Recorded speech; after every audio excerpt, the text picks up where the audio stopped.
Welcome to the Prosperity Perspective by DML, a conversation about how successful business owners invest their hard-earned money to preserve their wealth and what they might have done differently in hindsight. Hello, everyone. We're joined today by Bryan Clayton. Bryan is a successful entrepreneur out of Tennessee. Not your typical business in terms of how he got started. Really great story, and so excited to talk through with him today. Bryan, to get started, do you want to just introduce yourself to the audience and share a little bit about yourself? Yeah, thanks for having me on. Great to be here. I currently am the CEO and co-founder of a company called GreenPal, which is a mobile app that works like the Uber for lawn mowing. So if you have a yard that you need to get cut, rather than calling around on Craigslist or Yelp or Facebook, you can just download our app, and somebody will come and mow your grass the next day.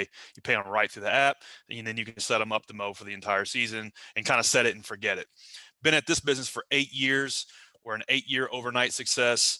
Several 100,000 people using the app, doing around $20 million a year in revenue through the app. And we're in every major city in the United States. Rewind, before I started GreenPal, I actually had a landscaping company that I started in high school as a way to make extra cash. I remember one time I asked my dad for money to buy a new pair of soccer cleats, and he said, "No, but I got a better idea. You can go mow the neighbor's yard."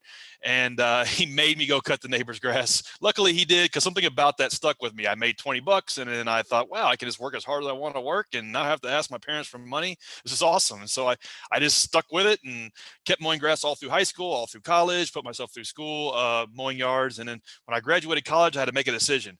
Was I going to go into the job market and take a pay cut, or just stick with this landscaping business? And I decided, hey, let's just see where this business can take me. I made a little business plan, and over a 15-year period of time, I built that little lawn mowing business from just me and a push mower to me and like 150 employees, over $10 million a year in revenue, one of the largest landscaping companies in the state of Tennessee where I live. And then in 2013, I was able to navigate that business getting acquired by one of the largest landscaping companies in the United States. So growing that thing from just me and a push mower to me and 150 people, like 80 trucks going out every day, I learned the hard way of how to build a business, how to scale a business. And then I kind of plowed all of that into my second company, GreenPal. Very interesting. Starting from that first job at 12, you took it through an entire career and business, which I don't think many can say. That's quite impressive. At what point in that journey did you decide or realize that you were essentially becoming an entrepreneur? It hit me pretty early on, because I was just hooked. I had more cash in my pocket than my friends. I was able to buy my first house at 19. I was able to take a vacation if I wanted to. My friends were complaining about the tuition at state school being like $6,000 a semester, and I was like, "That's it? That's cheap," So I was making really good money. Now, granted, I was working my butt off. I was working 7 days a week mowing yards. I would go to school at night, and I would show up with grass all over me, and I smelled like gasoline and sweat. And so it wasn't easy, but I worked really hard. And I kind of took it one step at a time. Hired my first employee when I was 20 years old, and that was tough. It took like a year to figure out, and just little by little went through the levels of entrepreneurship, eventually growing it into a real company. So really early on, I figured out that, hey, this is the way to do it. This running your own business is the way to improve your station in life. And I learned then, and looking back, it really makes sense to me that, like, business is the thing that we all kind of have access to, that no matter what, we can make something of ourselves. We can improve our position in life, improve our station in life, no matter what our background, what our socioeconomic background, what part of the country we're from. We all can just work our face off and make a business from scratch. It may take a decade or two, but it's something we can all do. And no matter, I'm not very creative, I'm not very talented. I barely got into college, but I was willing to do whatever it took to see that make sure that business was one of the biggest and most successful in our industry, in our market. And I guess you could say I had a chip on my shoulder, and I really just wanted to prove that I could do it. And that was kind of like why I did it in the early years. And then as time went on, and I had employees and I had a team around me, it kind of took on a bigger meaning. The business was about them, it was about their family, their livelihood, and that was really why I worked so hard. But in the early days, it was very much egotistical, and that evolved over time. And I think if you're building a business from scratch, like the why behind you do it does evolve. The purpose does evolve. And it certainly has been the case for me 20 years in being in business. That's interesting. So you mentioned a couple things that kind of want to hit on and actually tie into kind of the key motive of what we talked about on this podcast, which is about, as you become successful and you have, as you articulated, extra cash, right? You had more cash than your buddies, bought a house at 19. What was that decision-making process or strategic framework that you used back then to kind of determine where to put your money, right? At what point did it become obvious that, hey, I need to invest in bringing someone else on, or equipment, right? Or buying the house, right? What was kind of that decision criteria that you went through, and how you thought through that in terms of how to make those investment decisions? Yeah, step one. So there's a couple things that were happening. Like at the time, the first few years, I was in the business and on the business. So I was, running a crew every day, cutting yards while managing two other crews and like an assistant answering the phone. So it was still very much me doing a lot of the work, and it got old. Like year 3 and 4, that got really old, and I made a decision. It's like, I don't want to be, I don't want to have grass all over my shins every day for the next 20 years. Like I've got to figure out a way to build out a team around me to get myself out of the field. And then eventually I don't really want to be in this business my whole life. So it was kind of two things running at the same time. So step one was I lived very modestly. I listened to Dave Ramsey on my headphones every day while mowing grass. I didn't really want to, but his show was between two talk radio shows that I liked. And so I was like hypnotized by Dave every day, like hooked up to the Kool-Aid. And so a lot of his philosophies on business kind of were just beat into my head about, using debt very sparingly, taking a very pragmatic approach, like living a very low overhead personal lifestyle. And so that kind of like that permeated into my approach. And so every dime I made, I pumped right back into the business, buying new trucks, buying new equipment, figuring out like what kind of, even back in those days, what kind of software we could use to run better, what kind of marketing we could do, and really just trying to plow the money back in the business, while also trying to figure out, okay, what are some other investments I can make that are more durable, that are outside of this business in case, I screw it up. I remember there was one day, like my accountant was like, she was like, "Wow, kiddo, you've had a really good year, and I'll tell you, you need to start thinking about investing in real estate or something like that, because you don't want to be doing this for the next 20 years. And I've got this other client who's got like 20 rental properties." And I'm like, "Hold on a second. Wait, what now?" She goes, "Yeah, I've got this other client who has 20 rental properties." And I'm like, "Whoa, now that sounds really cool. Like, well, how did he do that?" "Well, he's just, he's got this carpet business. This guy laid carpet and and sold carpet, and he had 20 paid for rental homes." And I'm like, "That sounds really cool. I want to do that." And so I made it a goal to buy and pay for cash a new rental home every 2 years. And back then, you could buy really just like dumps for 40 or 50 grand, sometimes 60 grand, and then fix them up. And that's what I would do. I would hustle up 40 or $50,000 after 2 years, buy a rental house, and then during the wintertime, I would have 3 or 4 employees that would be idle, and we would work on them and fix them up. And I did that like over and over again for like 6 or 7 years. And after like 10 or 11 years doing that, I built up a portfolio of 14 rental houses. And while building that business and building it debt free and plowing all the money back into the company, and investing in real estate, I was able to really kind of achieve a millionaire net worth by like age 25 or 26. And then when I sold the business at age 32, between my real estate portfolio and what I got for the business, I was able to retire and just kind of like take a step back and just figure out what I really wanted to do. And I didn't really know what that was. I thought, okay, well, I'm just gonna take some time off. And I learned really quickly that, wow, this is boring. There's only so much time you can lay on a beach. There's only so many vacations you can take. And I learned something about myself. I learned that, I'm wired to be in the game. I'm wired to be like part of something that's growing and prospering. I'm wired to be a part of a project with other smart people. And the idea for GreenPal, the company I'm working on now, was just one that had in the back of my head. I knew that it needed to exist in the world. I knew that, somebody needed to build an app to make this whole industry run smoother. And so I recruited two co-founders and just went to work. But I was able to do it on my terms. I didn't have to like go raise a capital. I didn't have to be beholden to this business, like delivering enough revenue to give me a paycheck. And so I actually worked harder on the second company than I did the first. But on the other hand, I really haven't worked a day in 8 years. So it's kind of weird. Laying that groundwork on the first company, making money and reinvesting money in real estate and things of that sort, enabled me to like swing for the fences on the second company. You had mentioned this idea of a durable investment. What does a durable investment mean to you? To me, it doesn't matter what kind of business you're running: carpet cleaning business, carpet, installation business, house cleaning service, hair salon, coffee shop, lawn mowing business.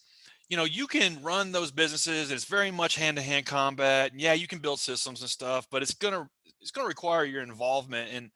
And then you can take what cash you make, and you don't necessarily have to like plow all of it back into your house cleaning business.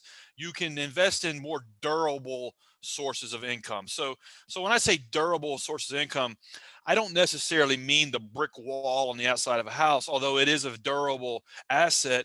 But I mean, just take 10% of what you make and put it in three or four Vanguard funds, or take 10% of what you make and invest in mutual funds, or invest in crypto. Figure out something that is more durable than the nature of the business that you're in, that where you can diversify a little bit and you're not beholden to just the one thing. You're not beholden to just like slaving over the one business. And if you do that for long enough, you do that for 5 or 10 years, you'll build up a snowball effect. You'll start to see it compound, and then that's when you can really like swing for the fences on the big one. I coach entrepreneurs here in Nashville as a hobby for free, and one thing that I come across a lot of entrepreneurs misconception when they're first getting started is, I want to start my own business, but I don't have any access to capital, therefore I can't get started.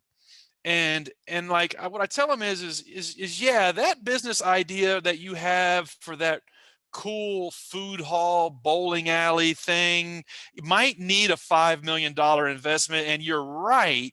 But why don't you just grind on a business that doesn't need any capital for about 5 years, put $250,000 in the bank, and have a track record, and then you'll be teed up for that $10 million business that you really want to do. You really kind of like have to ease your way into the game. You can't just start on third or fourth base. I can't just start at dead sexy. I've got to work to get there. I don't know of any shortcuts, and I haven't seen anybody really take any. And even the overnight successes that you see, a lot of times they've been working on that thing for 3 or 4 years, and guess what? That founder has like crashed and burned on 2 or 3 other things before that. So you're not looking at 2 or 3 years of their overnight success. You're really looking at like 15 years. It's like you're looking at the tail end of 10 or 15 years. Usually there's very rare exceptions. It's never somebody that just shortcutted their way to the top. It's always somebody who's been grinding on something for damn near a decade. You had mentioned this 10% number that you were throwing out in terms of investing in durable assets.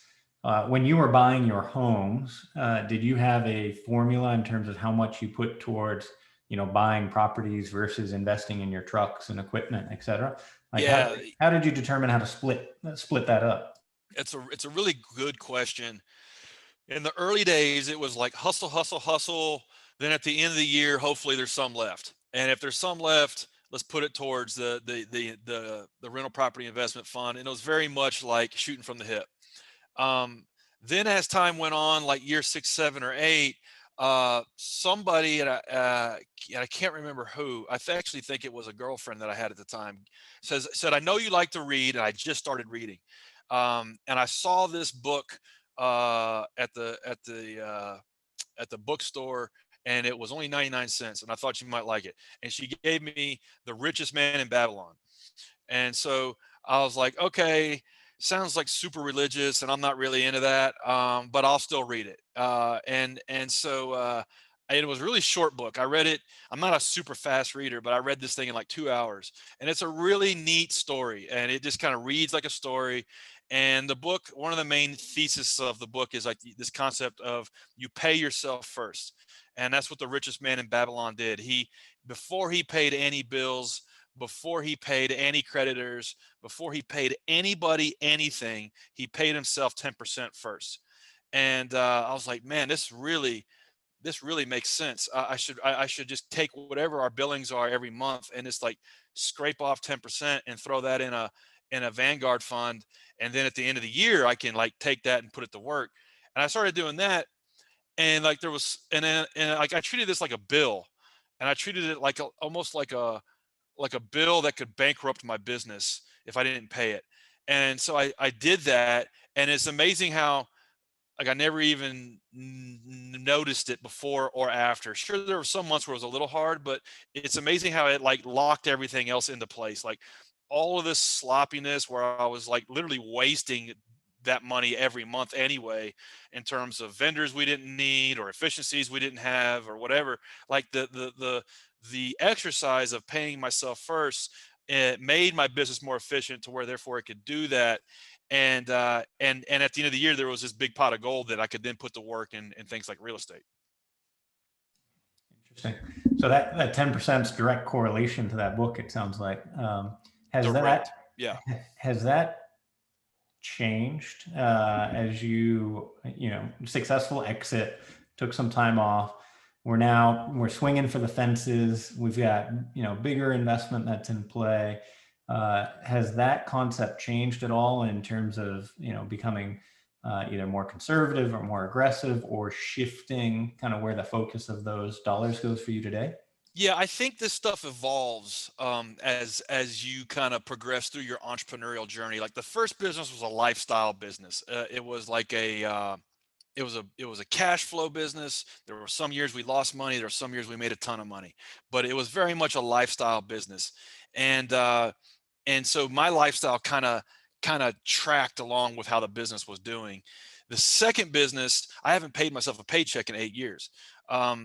Because I want to plow every dime back into it. It's a bootstrap company, and most times tech startups like this raise a bunch of capital before they even build a product, and then they raise a bunch of more capital, and it's kind of like this like you overshoot your you overshoot your skis, and then you kind of try to backfill it, and you go through this thing, and we didn't want to do that, so we bootstrapped it from day one, and so every dime I've pumped right back in. So I don't have like that big cash flow revenue stream coming to me personally, because I don't really want it.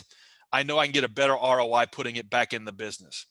And so like as time has gone on, we've turned down acquisition opportunities for the company that were like, quite frankly, 5 times what I sold my first business for. And so it's like, I know that the most ROI I can get today is actually plowing everything back into GreenPal, in terms of more engineers, better designers, more distribution, better consultants, things of that sort. But I can do that because when I sold my first company, I locked everything down in illiquid assets, and I kind of set it up to where I would never have to pick up a weed eater ever again. I didn't ever want to go backwards.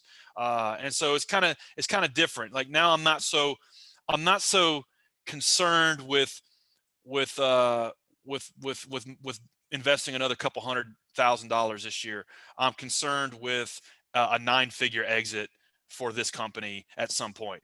And so it's like that has evolved as time has gone on. And I think it's a function of, as you kind of are like stair stepping and laddering your way up the game, um, you're playing a different game. You're playing by a different set of inputs.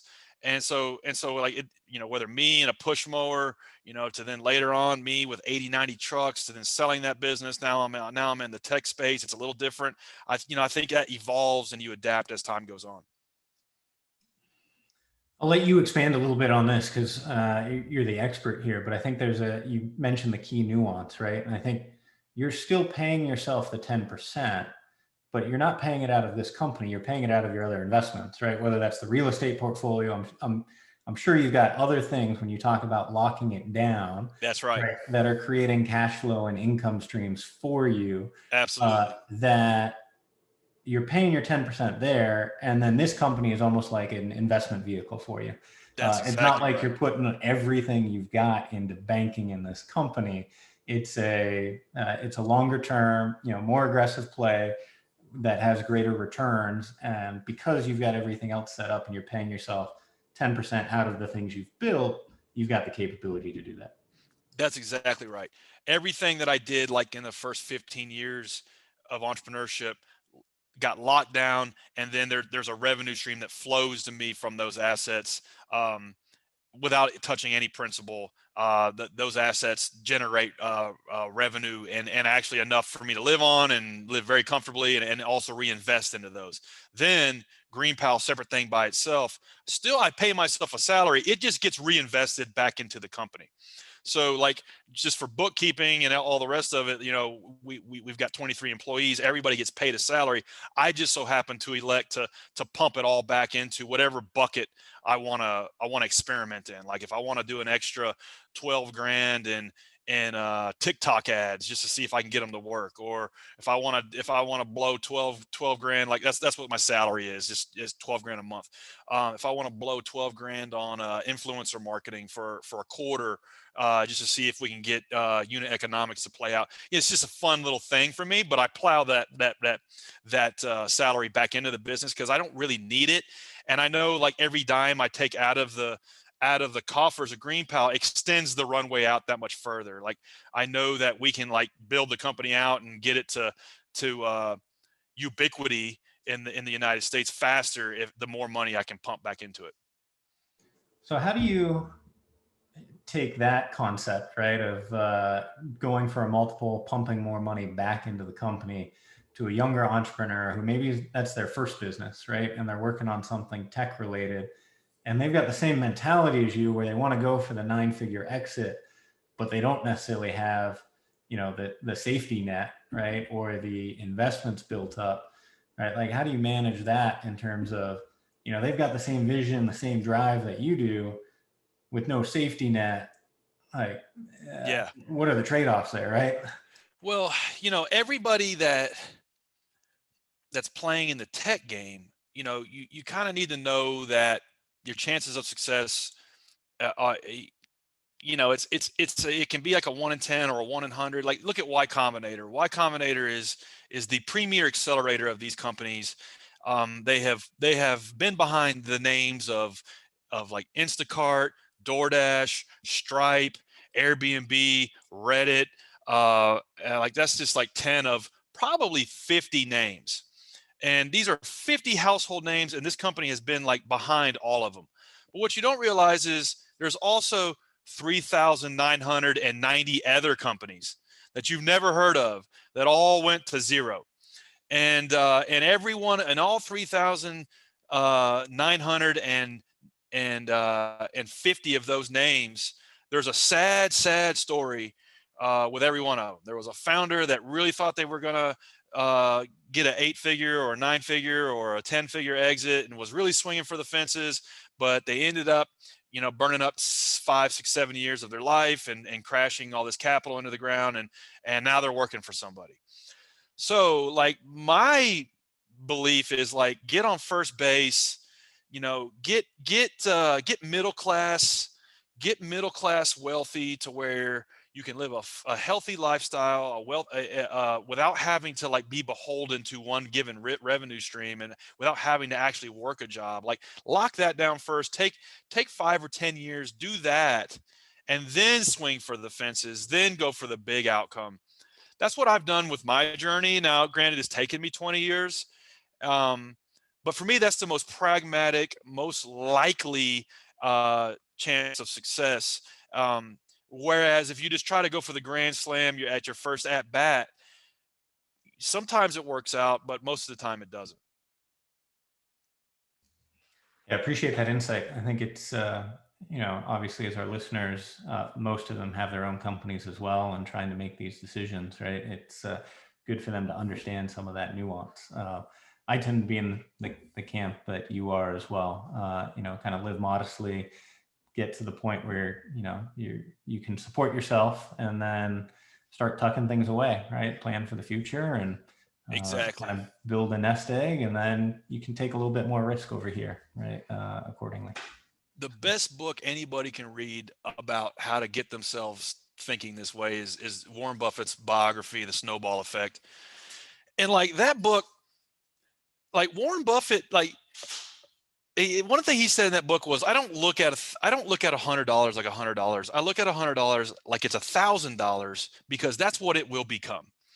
And like that simple concept just rang true to me. I'm like, yeah, it really makes sense. But then you're reading this book, and like in year 15 of Warren Buffett's career, he was worth something like 10 or 15 million dollars. And when he went to New York, he would stay at the Waldorf Astoria, but he would negotiate with the hotel manager to be able to sleep in the janitor's closet for $15 a night. And I'm not saying you got to be that crazy, but like you need to, wherever you are today, you got to get closer to that mentality to like get your first million, get, banked, and get your first 5 million banked to where you can then like make better moves. Like you're not beholden, you're not constrained by putting food on the table on a weekly basis. And one of the things he says is like the first million is a bitch. No matter what you have to do what you got to do to get your hands on the first million.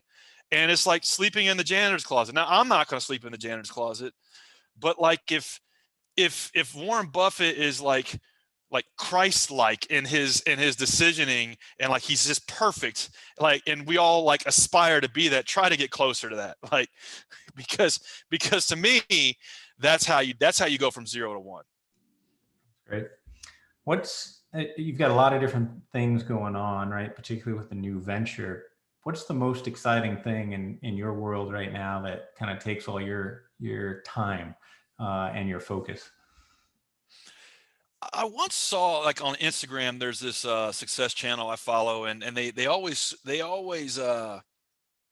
show this interview with Steve Jobs, and he's explaining like what it means to him to be an entrepreneur. And he says like, you go around life and you realize that there's all these people who are successful, and you realize they're not any smarter than you, and you realize that that you're prescribed this life to live work 9 to 5, 2 weeks a year. And then you stumble upon the idea that you can actually make your own things, and you can actually create your own stuff, and you can actually like, and then he says, you can poke here and see what pops out here.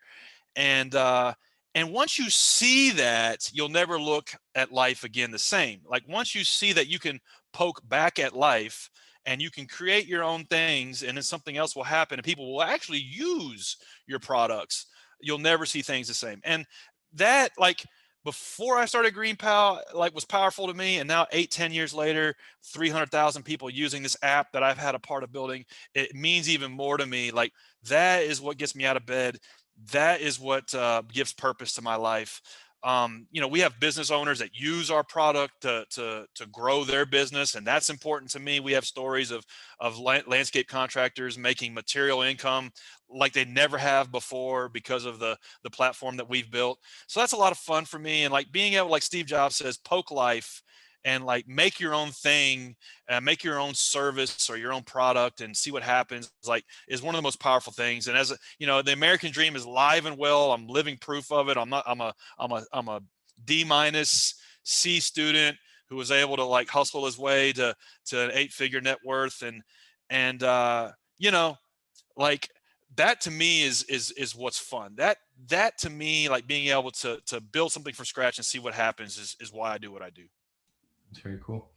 Any final thoughts or last piece of advice you'd like to give the listeners today? Yeah, I think if your listeners are already, like, if you're not in the game, get in the game. That's step one. Like, if you're listening to this and you're working a job you hate and you're in a cubicle, like, get in the game. Like, nights and weekends, do whatever you got to do. If you are in the game, it can help to, like, look at your life as a story. And I read this book called A Million Miles in a Thousand Years by this author named Donald Miller. And what he talks about in the book is, like, framing your life's journey as a storyline. And like, every good story has its highs and lows. Every good story has a hero who's, like, marauding his way through the challenges to get to the thing that he wants or she wants. And like, I read this book, and, like, it made total sense to me because I was able to extract it one layer forward and think, wow, that's what my businesses have been for the last 20 years. Like, the business has been the storyline to my life. And so I think if you can look at your business, your small business, whether it's just you by yourself or you and 3 employees, you and 10 employees, whatever, if you can look at your business as, like, the storyline to your life, and it's the thing that makes your life interesting, and it's the thing that, you'll look back on 30 years from now and be like, wow, I got through that, and I really was able to make that happen, and all of these things you were able to do. And you wouldn't have that story if the business wasn't there. So how lucky are we to be in a country where we have access to these sorts of things? And so, like, that can help get you through the low points. And, like, last year was really tough for a lot of businesses, and believe it or not, 5 years from now, you'll probably look back and be glad it happened. So look at your business as the storyline to your life. It's the thing that makes your life interesting. It's the thing that causes you to do things and accomplish things you never would have before. Appreciate that, Bryan, and appreciate you being on the show today. What's the best way for our listeners to be able to connect with you? Yeah. So anybody listening to this doesn't want to cut your own grass, download our app, GreenPal, in the App Store or Play Store. You get hooked up with a good lawn mowing service in less than a minute. Anybody wants to reach me, connect with me on LinkedIn. I've been hanging out there a lot more lately. Just shoot me a connection, and you can hit me up there. I appreciate it. Thanks for the time today, Bryan. My pleasure. Thanks for having me on. Thank you for joining us today on The Prosperity Perspective. If you'd like to subscribe to our podcast, please head over to theprosperityperspective.com, where you can hear from other successful business owners on their approach to investments. On our website, you'll be able to learn more about how DML Capital currently helps other business owners, like yourself, diversify their investments and grow their wealth. Take our short quiz to see if you're ready to take the next steps towards your financial success.